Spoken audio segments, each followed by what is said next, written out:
We begin today with the National Youth Service Corps, where in a ruling that could redefine personal freedoms within national service. The Federal High Court in Abuja has declared the National Youth Service Corps refusal to allow female corps members wear skirts on religious grounds unconstitutional.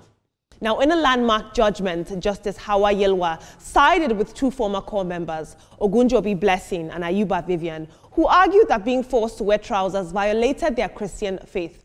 According to the court, compelling anyone to go against their sincerely held religious beliefs, especially under a national program, is a clear breach of constitutional rights.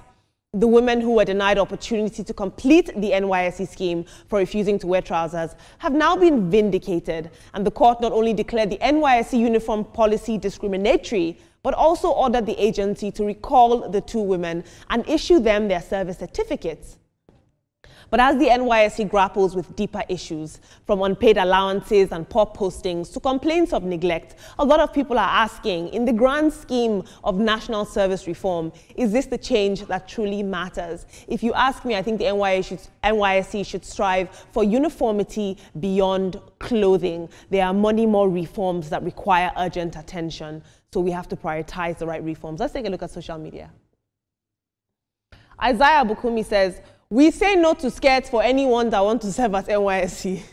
If you can't follow the rules, kindly stay in your parents' house and apply for NYSC.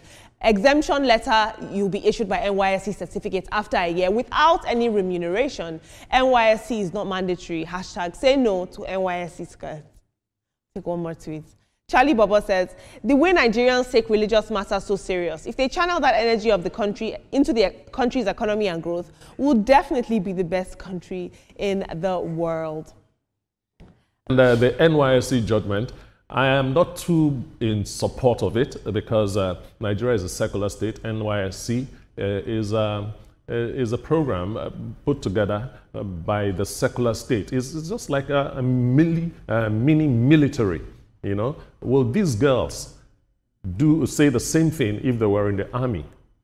Some people might not agree with me, but I think that the NYSC has its policy, there are reasons for it to be established, and the rules of the NYSC should have been taken more seriously. For NYSC, I think NYSC has to reflect the divergent religious positions of the country. I know that Nigeria is a secular state. I know that there is a reason and the trainings are rigorous, and that's the reason why they ask ladies, both guys and men, to wear trousers. But there are those who cannot because they believe that this is against their religion. So I think that we need to represent our diversity and ensure inclusivity at the end of the day, from my perspective. And NYSC, this is not the first time we're hearing this kind of debate over skirts and trousers. I'm thinking at this juncture, NYSC, you need to go back either to the Senate or the House of Reps or the government in charge of that agency and sit down, look at your rules and regulations and principles that guides you again. Is there a need for a reworking of it? To have, like my colleague called it, inclusivity? Do we need to bring that in so that you don't go on in this line of debating trousers or skirts? I mean, we're old enough to have that kind of sacrosanct rule. If you want to go trousers, go back again and let it be sacrosanct. If you want to go skirts as well, let's go back so that we don't have to come to the courts to infringe on what you assume is your own rules, right?